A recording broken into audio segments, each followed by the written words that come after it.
The new best hand trap is here, and we're going to take a look at how good it actually is. Hello, guys, and we'll go back to another cold episode. On today's episode, we're taking a look at Fydraulis Harmonia, which is what I'm going to be calling it.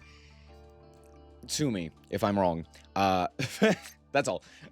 This card is a crazy hand trap that gives you the ability to do a whole bunch of things, because all you got to do is, when a monster activates an effect on a field, you reveal this, and 5 synchro monsters in your extra deck, up to 5 synchro monsters in the extra deck, and then apply the effects based on the number of monsters revealed, including itself and the 5 synchros. You can reveal up to 6 cards. So, if you reveal 2, you summon this guy. If you reveal 4 plus, you send a synchro monster to the graveyard. And if you reveal 6, you destroy a card your opponent controls. Sorry, a monster your opponent controls. Now, notably, it doesn't have to be the monster that activated the effect. Pretty interesting, huh? This card is absolutely crazy. A 2500 attack point monster that special summons itself during the opponent's turn and gives you the ability to send a synchro monster to the graveyard is incredibly powerful. There's a bunch of decks that can make use of this. Notably, the 2 big ones, I think, are, of course, Cool Tune, and because Master Duel has yet to ban Herald of Arclight, Mitsu. We're not really going to be talking about Mitsu today. We're just going to be talking about Cool Tune, and that is mostly because, of course, Cool Tune post-ban list got this card. Yeah, this card changes quite a bit, and I put Cool Tune in tier 2 for climbing, or tier 1.5 for climbing, and a lot of that was because the consistency and all of that jazz. You know, hand traps aren't exactly great right now for Cool Tune, all sorts of stuff like that. However, Harmonia changes a lot of that. And the reason for that is because, 1, this is the deck that makes use of this card in particular the best, and 2, Fydraulis Harmonia is a card that is so universally applicable and has such high value when you see it, that for a ladder climb, being able to not only play this card, but play this card effectively changes quite a lot. Also, however, this card in particular also gives you additional ways to play with the Cool Tune cards. Most notably, it gives you the ability to use Vsauce Amritara, which gives us the ability to play Reframing, which is a counter trap, which gives you additional ways to play the game going first, and basically auto-win going first, which is insane. So basically what you're getting out of playing this card is not only additional ways to play the game with specifically Rotary, you also are getting additional pieces to your end board and additional things to, like, add back to your hand off of something like a remix, or off of a back-to-back or something of that nature, to give you additional disruption. And you also then have the ability to send additional cards to the graveyard, like a Malong or an Adagnister Wind Pegasus, so that you're able to get those additional pieces of disruption, right? So, yeah, really, really insane card. It's also one of the reasons why I was never too high on Cool Tune prior to this card, because I knew how important this card was for the success of Cool Tune in the TCG and in the OCG, that seeing how powerful it was without this card was such a shock to me that I always just consistently put it so low. At least on, like, tier lists and what have you, or at least significantly lower than what it actually ended up doing. So, yeah, this card's crazy. Let's take a look at it. Alrighty, here we are going first, and 2. We got 2 of them in our hand alongside our Rotary, and our opponent is going to Perulia us. We're going to go for the reveal of the Veiler, and we're going to go into Amritara. That's right. Also, this guy has an animation now, which is kind of funny. We're going to go for the Rotary here, as well as the Amritara, so that we can search out the counter trap. They do ash it. Tragic. That's fine. We do get the search off of the Rotary. Anyway, I forgot what was in the hand, but it's Fairy Tail. Oh, it's Droll, Ash, Genny, the Witchcrafter, Genny, and then the Field Spell. So I'm looking at that, and I'm like, okay, I could probably deal with that. I am going to give them 1 additional draw off of the Perulia, so they're going to have 1 unknown, but we are going to stack their deck, as well as we also have to look at their hand. So now we go for the Track Maker here. We're going to activate the effect of the Track Maker. We're going to activate the effect of the Q. We're going to reveal 2 Bryonic. Now, Bryonic, I'm going to talk about this real quick because I've seen the Bryonic engine in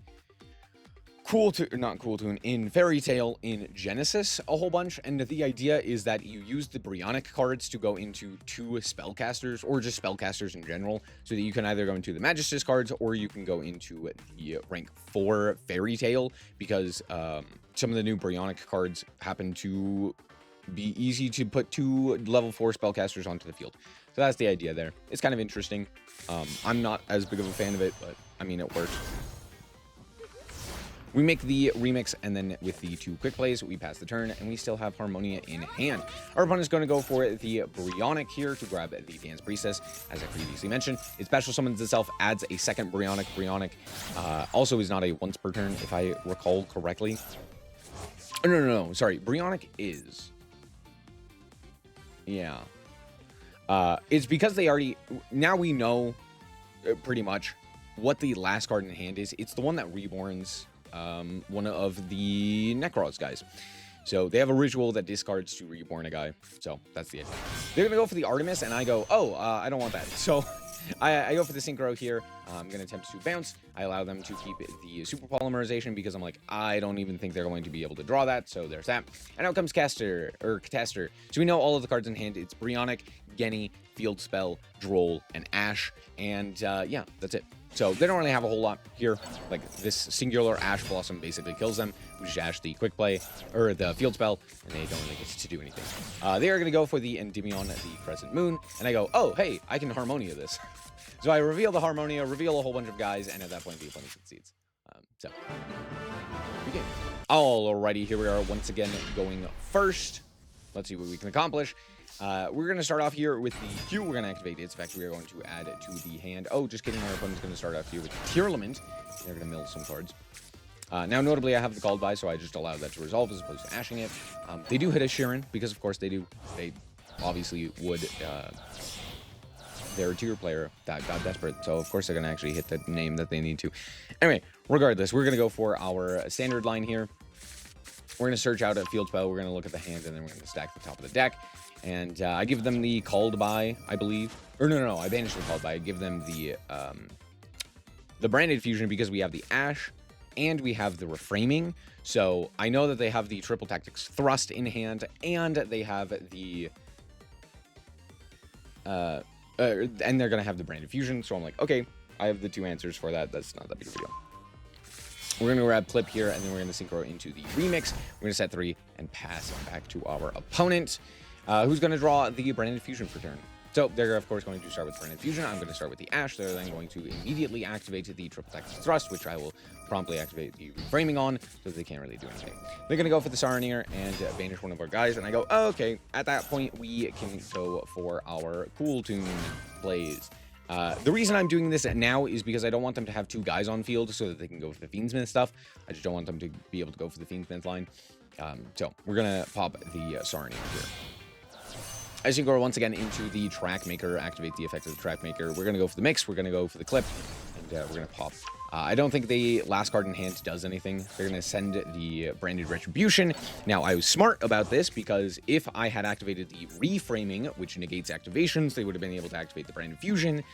But alas, there's that. Oh, sorry. Last card in hand is not... They didn't draw Branded Fusion. They drew Super Polymerization. We knew that they had a Super Polymerization in their hand. So... I was like, cool, they don't have anything. Good game. Alrighty, here we are once again going first, and once again with Harmonia. And Reframing. Yeah, this is basically more a showcase of these 2 cards in particular, as opposed to Cool Tune. We all know how Cool Tune works, right? We're going to go for the Mix into Rotary, into Track Maker, and out comes a Harmonia themselves! Oh no! And I see the Herald of Arclight as well, and I go, oh, this is likely to be... a ritual deck, a Mitsu or something of that nature. So they do that. They're going to pop the Mix here. I'm like, okay, that's a little annoying, but that's fine. And then I reveal their hand, and it was 3 Elf Notes, the 2 of the fire ones, and then 1 Tania, which is the one that grabs the spell, and then the spell that they would grab off of Tania. So I was like, oh, that hand is terrible. Cool. We're going to go for the Cool Tune Synchro here. And I actually just allow them to go for the pack bet here because it forces them to discard the card. I'm like, well, I don't really care about this. Like, I'd rather just normals them on the queue. So I could have gone for something like a Zaleen and kept the reframing, but I was just like, it's better to just go queue and kind of play out the line. So we're going to go for the Reco. We're going to add back the mix. We're going to then go and tribute off the Q because I'm stupid. I didn't tribute off the Reco, but no, I should have done that. Anyway, we go for the remix here anyway. And pop. Set. Whoops. Yeah, I could have also stacked the top of their deck and given them potentially a useless card here.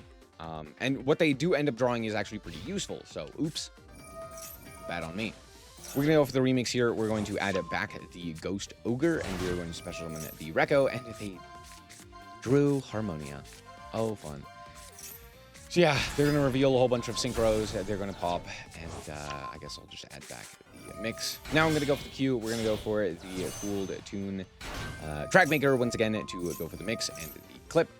We banish useless card and add Q to the hand. They're going to go for the Wind Pegasus, shuffling away our reframing. I was like, oh, I could just use the reframing to, like, negate if they want to, like, use the Track Maker, because I kind of still need the Track Maker. But I didn't. Anyway, I go for the Harmonia here. Hold on. Hold on. I go for the Harmonia here. Yeah, this card has text. Monster in the main monster zone. In the middle main monster zone. Cannot be destroyed by card effects. Whoops. That's fine. We do actually send the Wind Pegasus, which will come in handy later. So keep that in mind. Even though I kind of goofed, it still will work. Our opponent's going to go for this guy. They're going to search a card. They're going to add back a guy. And I'm like, that's fine. I do have Ghost Spell to stop the actual use of this card. So we're going to Ghost Spell that. I also do have Ghost Ogre that they know about. And I'm only going to use it for the trap. I'm like, can't not use it for the trap. So at this point, I'm going to let them basically do their thing. Because all of these cards, at this point, don't really do anything. I know that they have the Trap Searcher or like Setter Activator card in hand. And the trap is like the only thing that does anything at this point, so I need to be able to destroy it. So that's the idea here. They're going to special summon it. They're going to go for the Rhapsody, and then they just don't go to combat. I don't know why they didn't walk over Harmonia. That's actually going to kill them. Like, straight up, them not walking over Harmonia literally loses them this game. So I draw a Ash Blossom. I think I already had the Q in hand. And of course, the one card they hit is the Ghost Ogre. Fun. That's fine. I can still make this work. Let's show you how. They're going to go for the Reina, and I drew Ash, which is super nice. So I get an Ash here. They don't get anything here. Fantastic. We're going to go for the Q. We're going to activate the effect of the Q. They're going to immediately negate its effect to bring back the Seraphim. They're going to then, we're going to go into the Zaleen, and we get to trigger both the Q and, of course, the Track Maker. The Track Maker here is going to be extremely useful. They're going to Reborn a guy, modulate all of the levels, and I'm like, oh no, now they can, like, bounce our Lucina. I think they had like an Ash and a Droll. Oh, it was an Imperm. So I'm like, okay, that's fine. But I can just bounce the monster in the middle monster zone, and then they can't really do anything. So now I get to tribute the Harmonia and to do the whole line. So, yeah. I guess technically speaking, I could have done this with the Zaleen, technically. But yeah, I did kind of still need the Harmonia. We make the Vsauce Amritara here, which sounds crazy. But yeah, we use the level 4 Zaleen because its level was modulated, the level 3 Reco, and then the Rotary in hand. Trigger all of the effects. We're going to look at the hand again. We know it's the Tinia. We're going to add the Cool Tune Synchro. We're going to add the Reframing, and we're going to Synchro into back to back. Here we're going to pop a guy. We're going to walk in for a lot of damage. Not lethal, but a lot of damage nonetheless. And then we are going to set to and pass the turn. We add back the Ghost Ogre during the end phase because Tinia only vanishes for that turn. And they draw for turn. At this point, they pretty much have nothing because we know that they just got Imperm. They have the Tinia, which doesn't do anything because they already have the monster need or the spell needed on field. And they have the spell, which is immediately countered by the Ghost Ogre in our own hand, not to mention the Reframing and the back-to-back that we also have as well. They basically have nothing. Good game. And we're back with the deck. Honestly, Harmonia is crazy. I mentioned it at the beginning. I'll mention it again here. This card is a really, really powerful hand trap. It is a nice addition to the hand trap lineup, and it is something that specifically synchro decks in particular are going to make use of more, or decks that can make use of more extra deck space, or just have less extra deck space needed for their archetype. And I think that is a nice boon. The only problem is, of course, right now, synchro decks are incredibly powerful, so adding a card like Fydraulis Harmonia to specifically synchro decks is not necessarily great for balance, but overall, it is a nice card. I think it's pretty unique in the way that it works as well, and I like it. Obviously, we're not playing Packbit in here, but you can, right? Packbit is a nice addition to the deck.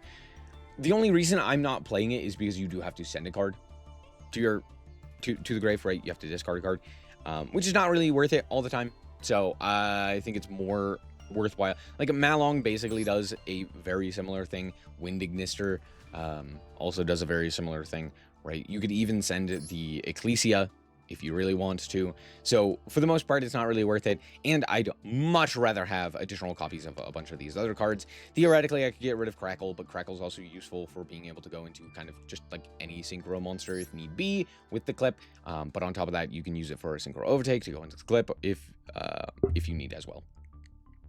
So it's stuff like that. Overall, though, I don't think it's a bad inclusion. I just don't. I noticed not everyone in the TCG was playing it. And I was like, I don't really see a purpose behind it if we're also discarding a card, whereas it might be more worthwhile to just keep that extra deck space for something else. Yeah, that's pretty much it. Oh, the other big thing that Fydraulis Harmonia is you know, obviously it's a tuner, which means that going into Vsauce Amritara is also very nice.